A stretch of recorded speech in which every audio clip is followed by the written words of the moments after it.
Divine mercy is hopeful, overflowing, available, infinite, free. I am a pilgrim of mercy.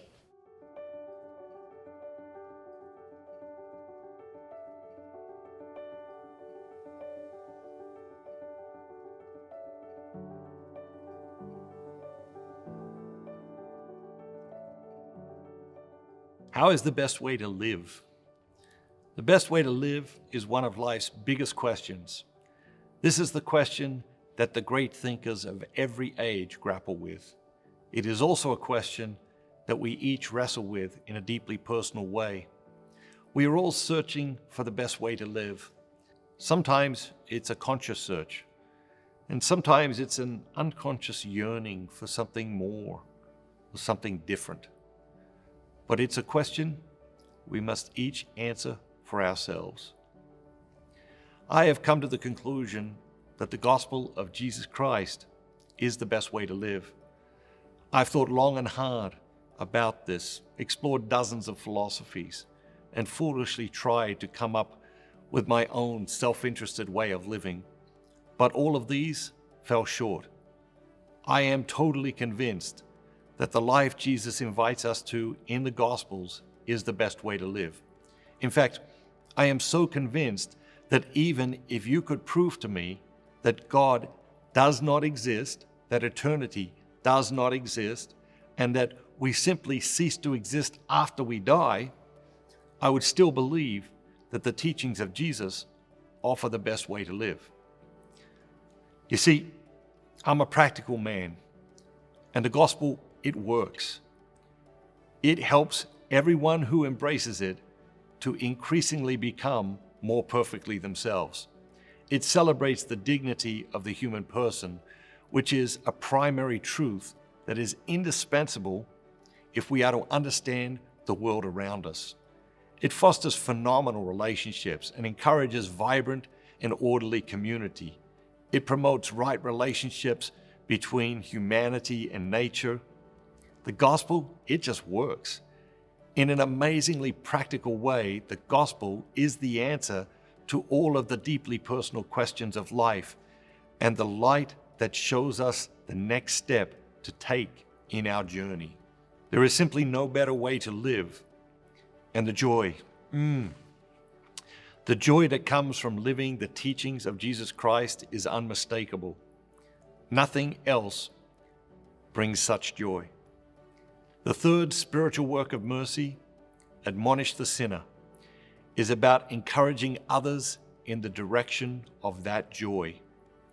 The word admonish comes from the Latin word admorere, meaning to remind or advise. Admonishing a sinner isn't a call to judge, reprimand, or control people. It's an invitation to remind others that there is a best way to live. To admonish a sinner is to say, you are making yourself miserable by looking for joy in the wrong places. We all need to be rescued from the error of our ways from time to time. We all need to be saved from our self-destructive beliefs and behaviors. These errors are a form of misery, and mercy is love reaching out to misery.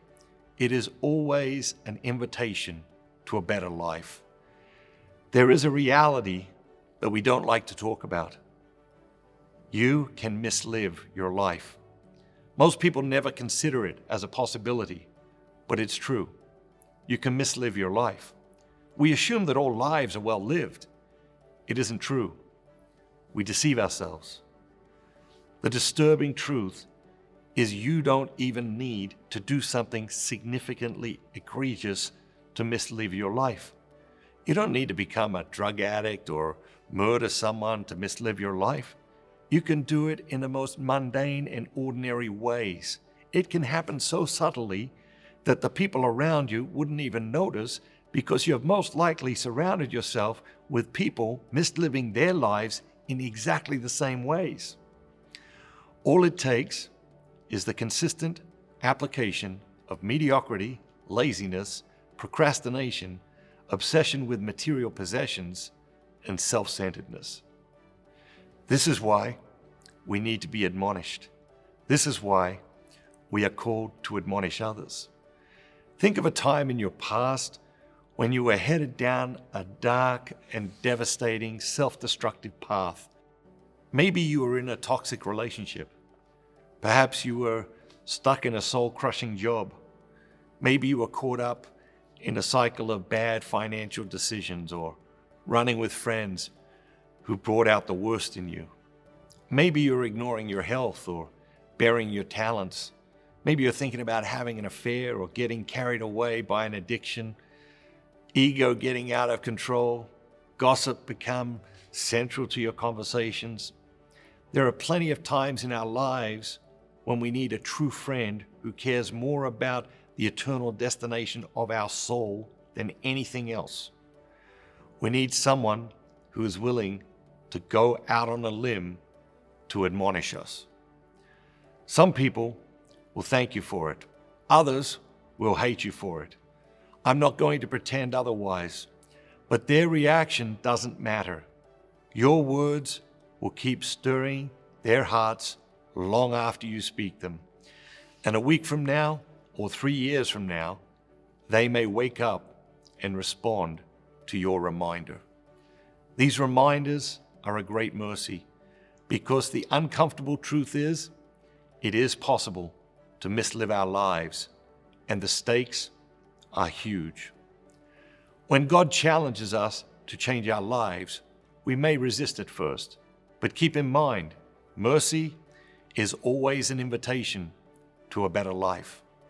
It's also helpful to examine how we respond to correction, coaching, reminders, and warnings. How coachable are you? Champions love coaching.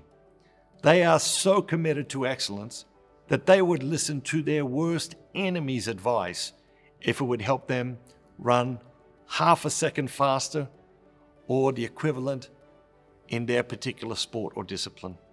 Their desire for excellence in their sport often dwarfs our desire for spiritual excellence. We have perhaps all become too comfortable with our spiritual mediocrity. But if someone knew a better way, a way that led to fulfillment and happiness, wouldn't you want them to tell you?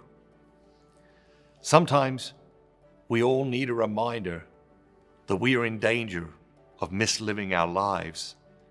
There are people in your life who will remind you from time to time. Those people are a merciful blessing.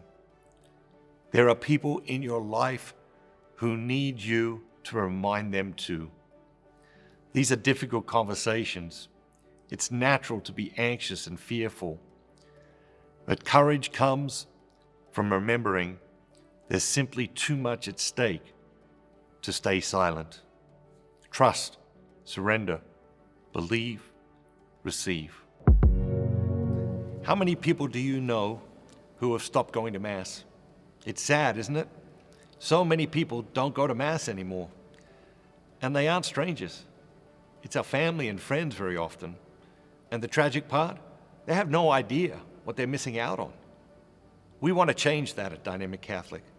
This year, we are focused on finishing a groundbreaking learning system that will transform the way people experience the Mass forever. And we need your help to make this dream a reality. So please, click the button below, choose your welcome gifts, and become a Dynamic Catholic ambassador today. If you're already an ambassador, increase your gift today, and we will send you these exciting new gifts too. Have a great day, and remember, be bold, be Catholic. Eternal God, in whom mercy is endless, and the treasury of compassion inexhaustible. Look kindly upon us, and increase your mercy in us, that in difficult moments we might not despair, nor become despondent, but with great confidence submit ourselves to your holy will, which is love and mercy itself. Amen. Amen. Amen. See you tomorrow. Thank you, ambassadors. You are changing the world. Have a great day. Have a great day. Have a great day!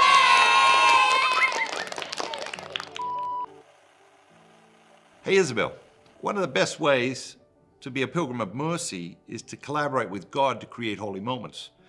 So I figured while we have a couple of minutes, you could inspire the audience to create some holy moments. So what is today's Holy Moment Challenge? Let's see. Today's Holy Moments Challenge is read a great book.